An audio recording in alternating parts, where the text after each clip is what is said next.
एक बार अकबर जंगल में शिकार पर निकले थे। शेर का पीछा करते हुए वे अपने साथियों से बिछड़ गए। जंगल में भटकते हुए उन्हें अचानक तेज बारिश होने लगी। भीगते हुए उन्हें एक ऊंचा पेड़ दिखाई दिया। वे जल्दी से पेड़ पर चढ़ गए और वहीं बैठ गए। थोड़ी देर बाद अकबर ने देखा कि एक चालाक लोमड़ी उसी पेड़ के नीचे आई। लोमड़ी के मुंह में एक मुर्गी थी। लोमड़ी ने चारों तरफ देखा और फिर मुर्गी को पेड़ के नीचे छिपा दिया। थोड़ी देर बाद एक भूखा भेड़िया उधर आया। उसने लोमड़ी को पेड़ के नीचे देखा और उससे पूछा, लोमड़ी तुम क्या कर रही हो? लोमड़ी ने चालाकी से जवाब दिया, कुछ नहीं, बस यहाँ आराम कर रही हूँ। भेड़िया ने पूछा, तुम्हारे मुंह में क्या है? लोमड़ी ने जवाब दिया, कुछ नहीं, बस हवा खा रही हूँ। भेड़िया लोमड़ी पर शक करने लगा, लेकिन कुछ न कह सका और चला गया। कुछ देर बाद एक शेर उधर आया।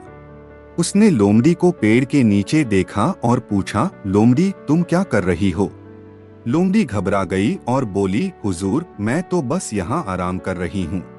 शेर ने पूछा, तुम्हारे मुंह में क्या है? लोमड़ी डरते हुए बोली, कुछ नहीं महाराज, मैं तो बस हवा खा रही हूँ। शेर लोमड़ी को घूरने लगा। लोमड़ी की घबराहट देखकर शेर को समझ गया कि लोमड़ी कुछ छिपा रही है। उसने जोर से दहाड़ा और लोमड़ी डर के मारे मुर्गी को छोड़कर भाग गई। पेड़ पर बैठे अकबर ने यह सब देखा। उन्हें लोमड़ी की चालाकी और भेड़िए की मूर्खता पर हंसी आई। साथ ही उन्होंने शेर की बुद्धि और ताकत की भी प्रशंसा की। जब बारिश थमी, अकबर पेड़ से नीचे उतरे और अपने साथियों से जा मिले। रास्ते में वे सोच रहे थे कि इस जंगल की कहानी उन्हें क्या सीख देती है। उन्होंने महसूस किया कि हर किसी में कोई न कोई खूबी होती है और चालाकी हमेशा काम नहीं आती, कभी कभी ईमानदारी और ताकत भी जरूरी होती है। एक बार अकबर को एक अनोखी समस्या का सामना करना पड़ा। उनके राज्य में अचानक अकाल पड़ गया। सूखा पड़ा, फसलें नष्ट हो गई और लोग भूख से व्याकुल हो गए। अकबर अपने प्रजाजनों की पीड़ा देखकर बहुत दुखी हुए। उन्होंने अपने सबसे बुद्धिमान सलाहकार बीरबल को बुलाया और उनसे समस्या का समाधान निकालने के लिए कहा। बीरबल ने सोच विचार किया और फिर अकबर को एक योजना सुझाई। बीरबल ने सुझाव दिया कि पूरे राज्य में यह घोषणा कर दी जाए कि जो कोई भी एक नया पेड़ लगाएगा, उसे सरकार से एक सोने का सिक्का दिया जाएगा। लोगों को यह प्रस्ताव बहुत अच्छा लगा और वे बड़ी संख्या में पेड़ लगाने लगे। कुछ महीनों के बाद राज्य भर में हजारों नए पेड़ लगाए गए। इससे न केवल अकाल की समस्या कम हुई, बल्कि पर्यावरण को भी बहुत फायदा हुआ। पेड़ों ने मिट्टी को उपजाऊ बनाया, वातावरण को शुद्ध किया और लोगों को भोजन और छाया भी प्रदान की। अकबर बीरबल की बुद्धि से बहुत प्रभावित हुए। उन्होंने न केवल अकाल की समस्या का समाधान निकाला, बल्कि भविष्य के लिए भी एक बेहतर वातावरण का निर्माण किया। यह कहानी हमें सिखाती है कि बुद्धि और दूरदर्शिता से किसी भी समस्या का समाधान निकाला जा सकता है। साथ ही यह भी बताती है कि प्रकृति का संरक्षण कितना महत्वपूर्ण है। एक बार अकबर को अपने दरबार में एक विवाद सुलझाने के लिए बुलाया गया। दो किसान आपस में झगड़ रहे थे। एक का कहना था कि दूसरे ने उसकी गाय चुरा ली है, जबकि दूसरा इस बात से पूरी तरह इनकार कर रहा था। दोनों किसानों ने अपने अपने पक्ष में गवाह पेश किए, लेकिन अकबर को उनकी बातों पर पूरा भरोसा नहीं हुआ। वह जानते थे कि सच्चाई जानने के लिए उन्हें किसी और तरीके का इस्तेमाल करना होगा। इसलिए अकबर ने दोनों किसानों को आदेश दिया कि वे अपनी अपनी गायों को दरबार में लाएं। आदेश का पालन करते हुए दोनों किसान अपनी गायों को लेकर आए। अकबर ने बीरबल की ओर देखा और धीमे से पूछा, बीरबल तुम इस पेचीदा मामले को कैसे सुलझाओगे? बीरबल ने मुस्कुराते हुए कहा, हुजूर थोड़ा धैर्य रखें। फिर बीरबल ने दोनों किसानों से पूछा, क्या आप अपनी गायों को बहुत प्यार करते हैं? दोनों किसानों ने एक साथ उत्तर दिया, हाँ हुजूर, हम अपनी गायों से बहुत प्यार करते हैं। बीरबल ने फिर कहा, अच्छा तो अब आप दोनों अपनी अपनी गायों को थोड़ा दूर ले जाइए और उन्हें थोड़ी देर के लिए बांध दें। किसानों ने वैसा ही किया। थोड़ी देर बाद बीरबल ने दोनों को वापस बुला लिया और कहा, अब आप दोनों अपनी आंखें बंद कर लीजिए। जब दोनों किसानों ने आंखें बंद कर लीं, तो बीरबल ने चुपके से एक किसान की गाय को दूसरे किसान के पास ले जाकर खड़ा कर दिया। फिर बीरबल ने दोनों किसानों से कहा, अब आप अपनी आंखें खोल सकते हैं और अपनी अपनी गाय को ढूंढ सकते हैं। जैसे ही किसानों ने आंखें खोली, वे अपनी गायों को ढूंढने लगे। जिस किसान की गाय दूसरे के पास खड़ी थी, वह जोर से चिल्लाने लगा, यह मेरी गाय है, इसने मेरी गाय चुरा ली है। दूसरे किसान ने चौंकते हुए कहा, मैंने आपकी गाय नहीं चुराई, यह मेरी अपनी गाय है। अब अकबर को असली चोर का पता चल गया था।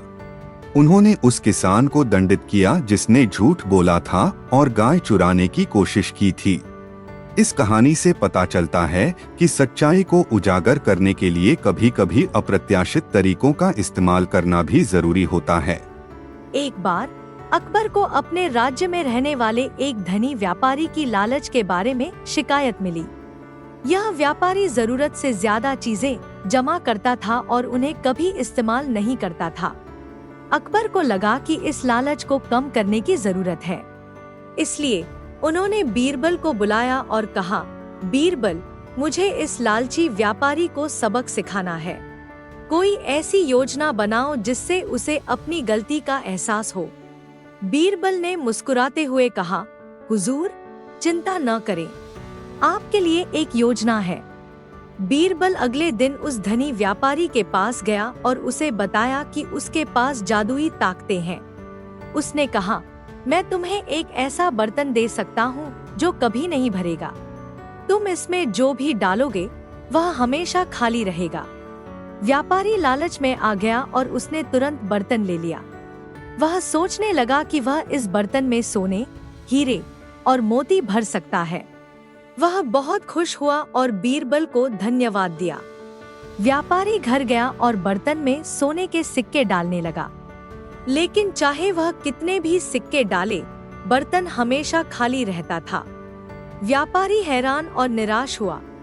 उसने हर तरह की चीजें डालने की कोशिश की, कपड़े, गहने, मसाले, लेकिन बर्तन हमेशा खाली रहा। कुछ दिनों बाद व्यापारी बीरबल के पास वापस आया और गुस्से में कहा, यह बर्तन बेकार है, यह कभी नहीं भरता। बीरबल ने मुस्कुराते हुए कहा, तुम सही हो, यह बर्तन कभी नहीं भरेगा, लेकिन यह तुम्हें एक महत्वपूर्ण सबक सिखा सकता है। लालच कभी संतुष्ट नहीं होती। चाहे तुम कितना भी जमा कर लो, तुम्हें हमेशा और चाहिए होगा। असली खुशी चीजों को जमा करने में नहीं, बल्कि चीजों को दूसरों के साथ साझा करने और जरूरतमंदों की मदद करने में मिलती है। व्यापारी व्याकुल हो गया। उसे एहसास हुआ कि बीरबल सही था। उसने अपनी गलती का एहसास किया और बीरबल से माफी मांगी। उसने वादा किया कि वह अपनी संपत्ति का लालच नहीं करेगा और जरूरतमंदों की मदद करेगा। यह कहानी हमें सिखाती है कि लालच हमें अंधा बना सकती है और असली खुशी भौतिक चीजों में नहीं, बल्कि दूसरों की मदद करने और संतोष में मिलती है। बहुत समय पहले की बात है। हिमालय की तलहटी में एक छोटा सा गांव था। वहाँ एक दयालु बूढ़ी औरत रहती थीं, जिन्हें माँ संतोषी कहा जाता था। माँ संतोषी गांव वालों की बहुत इज्जत करती थीं और हमेशा उनकी मदद के लिए तैयार रहती थीं। गांव के बच्चे उन्हें बहुत प्यार करते थे, क्योंकि वह अक्सर उन्हें कहानियां सुनाती थीं। एक शाम गांव के सभी बच्चे माँ संतोषी के दरवाजे पर जमा हो गए। वे उनसे कहानी सुनने के लिए उत्सुक थे। माँ संतोषी मुस्कुराईं और उन्हें अंदर बुला लिया। बच्चों के बैठ जाने के बाद माँ संतोषी ने कहना शुरू किया, आज मैं तुम्हें एक जादुई पक्षी की कहानी सुनाती हूँ।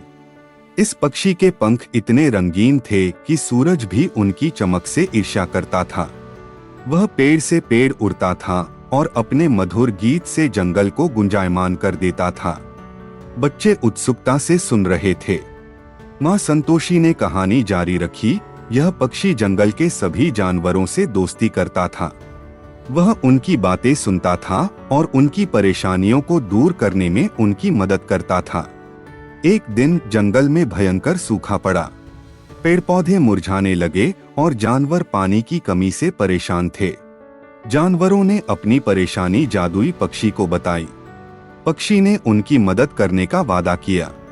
वह दूर दूर तक उड़ा और अंत में एक छिपे हुए झरने को ढूंढ निकाला। वह झरने से पानी की एक बूंद अपनी चोंच में लेकर जंगल वापस आया। पक्षी ने जानवरों को इकट्ठा किया और उन्हें बताया कि उसने पानी ढूंढ लिया है। उसने धीरे से उस एक बूंद को जमीन पर टपकाया। जैसे ही पानी जमीन को छुआ, वह एक चमत्कार हुआ। जमीन फट गई और उसमें से एक मीठा झरना निकल पड़ा। बच्चे ताली बजाने लगे। माँ संतोषी ने मुस्कुराते हुए कहा, जंगल में फिर से खुशहाली छा गई। जानवर पानी पीकर खुश हुए और पेड़ पौधे फिर से हरे भरे हो गए। जादुई पक्षी ने हमें सिखाया कि छोटी सी मदद भी किसी का जीवन बदल सकती है। बच्चों ने माँ संतोषी को धन्यवाद दिया और घर जाने के लिए निकल पड़े। रास्ते में उन्होंने यह सोचा कि वे भी दूसरों की कैसे मदद कर सकते हैं। माँ संतोषी की कहानी ने उनके दिलों में दया और मदद करने की भावना जगा दी थी। एक दिन शाही दरबार में अकबर अपने दरबारियों के साथ शतरंज खेल रहे थे। खेल के दौरान अचानक ही एक जोरदार आवाज गूंजी। दरबार का दरवाजा खुल गया और एक क्रोधित किसान अंदर घुस आया। किसान ने जोर से कहा, हुजूर, मुझे इंसाफ चाहिए। अकबर ने शांत स्वर में पूछा, क्या हुआ है? तुम्हें किस बात का इंसाफ चाहिए? किसान ने गुस्से से कहा, हुजूर, मेरे खेत में रात को कोई जानवर घुस आता है और मेरी फसल बर्बाद कर देता है। मैंने कई रातें जागकर पहरा दिया, लेकिन जानवर को पकड़ नहीं सका। अब मेरी सारी फसल बर्बाद हो गई है और मैं कैसे अपना गुजारा करूंगा? अकबर ने किसान की बात ध्यान से सुनी। उन्होंने दरबारियों की तरफ देखा और पूछा, कोई है जो इस किसान की मदद कर सके? दरबार में सन्नाटा छा गया। कोई भी इस पेचीदा मामले को सुलझाने का उपाय नहीं बता सका। तभी बीरबल आगे आए और बोले, हुजूर, मुझे लगता है कि मैं इस समस्या का समाधान निकाल सकता हूँ। अकबर ने खुशी से कहा, बीरबल, तुम हमेशा की तरह आज भी मेरी मदद करोगे। जल्दी बताओ, तुम क्या करने वाले हो? बीरबल ने मुस्कुराकर कहा, पहले तो आप इस किसान को कुछ सोने के सिक्के इनाम के तौर पर दें। इससे उसे थोड़ी राहत मिलेगी। अकबर ने तुरंत ही अपने खजाने से कुछ सोने के सिक्के लाने का आदेश दिया। सिक्के किसान को दिए गए। किसान थोड़ा शांत हुआ, लेकिन उसकी फसल बर्बाद होने की चिंता अभी भी बनी हुई थी। फिर बीरबल ने कहा, अब आप मुझे और कुछ दरबारी साथियों को उस किसान के खेत ले चलने का आदेश दें।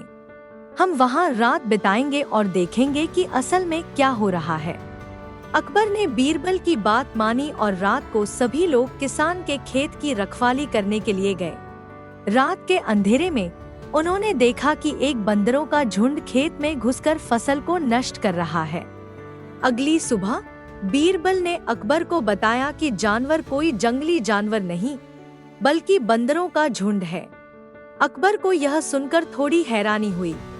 बीरबल ने अपनी योजना बताई। उन्होंने कुछ चमकीले कपड़े और ढोल बाजे मंगवाए। रात होते ही बीरबल और उनके साथी खेत के पास छिप गए। जब बंदर आए तो उन्होंने जोर जोर से ढोल बजाना शुरू कर दिया और चमकीले कपड़े लहराए। बंदर शोर और चमक से घबरा गए। वे यह समझ नहीं पाए कि अचानक से इतना शोर कहां से आ रहा है। वे डर के मारे जल्दी से जंगल की तरफ भाग गए। इसके बाद कई रातों तक बीरबल और उनके साथियों ने यही तरकीब अपनाई। आखिरकार बंदरों को एहसास हो गया कि यह खेत उनके लिए सुरक्षित नहीं है और उन्होंने वहां आना बंद कर दिया। कुछ दिनों बाद किसान खुश होकर दरबार में आया और अकबर और बीरबल को धन्यवाद दिया। उसकी फसल अब सुरक्षित थी। इस कहानी से पता चलता है कि चतुराई और दूरदर्शिता से किसी भी समस्या का समाधान निकाला जा सकता है। एक शाम अकबर अपने महल की छत पर टहल रहे थे। नीचे की ओर देखते हुए उन्होंने देखा कि शाही रसोइये दौड़ धूप मचा रहे हैं। उन्हें लगा कि शायद कोई खास मेहमान आने वाला है, इसलिए उन्होंने अपने विश्वासपात्र बीरबल को बुलाकर पूछा, बीरबल, नीचे रसोइये इतने परेशान क्यों दिख रहे हैं? क्या कोई राजदूत आने वाला है? बीरबल ने नीचे झांक कर देखा और मुस्कुराते हुए कहा, नहीं हुजूर, कोई राजदूत नहीं। असल में आज रात रसोइयों के बीच एक प्रतियोगिता हो रही है। अकबर को यह सुनकर हैरानी हुई। उन्होंने पूछा, प्रतियोगिता? रसोइयों के बीच? वे किस बारे में प्रतियोगिता कर रहे हैं? बीरबल ने बताया, हुजूर, आज रात रसोइयों के बीच यह प्रतियोगिता है कि कौन कम से कम सामग्री का इस्तेमाल करके सबसे स्वादिष्ट व्यंजन बना सकता है। यह सुनकर अकबर की उत्सुकता बढ़ गई। उन्होंने बीरबल को आदेश दिया कि वे रसोइयों की प्रतियोगिता देखने के लिए उनके साथ चलें। रसोई घर पहुंचकर अकबर ने देखा कि रसोइये बड़े उत्साह के साथ काम कर रहे हैं। कुछ सब्जियां काट रहे थे तो कुछ मसाले पीस रहे थे। हर किसी की कोशिश थी कि वे कम से कम चीजों का इस्तेमाल करके लाजवाब पकवान बनाएं। थोड़ी देर बाद प्रतियोगिता खत्म हुई और सभी रसोइयों ने अपने बनाए हुए व्यंजन जजों के सामने रख दिए। जजों ने बारी बारी से हर व्यंजन को चखा और फिर फैसला सुनाया। विजेता एक युवा रसोइया था जिसने केवल एक टमाटर, थोड़े से प्याज और कुछ मसालों का इस्तेमाल करके एक स्वादिष्ट टमाटर की चटनी बनाई थी।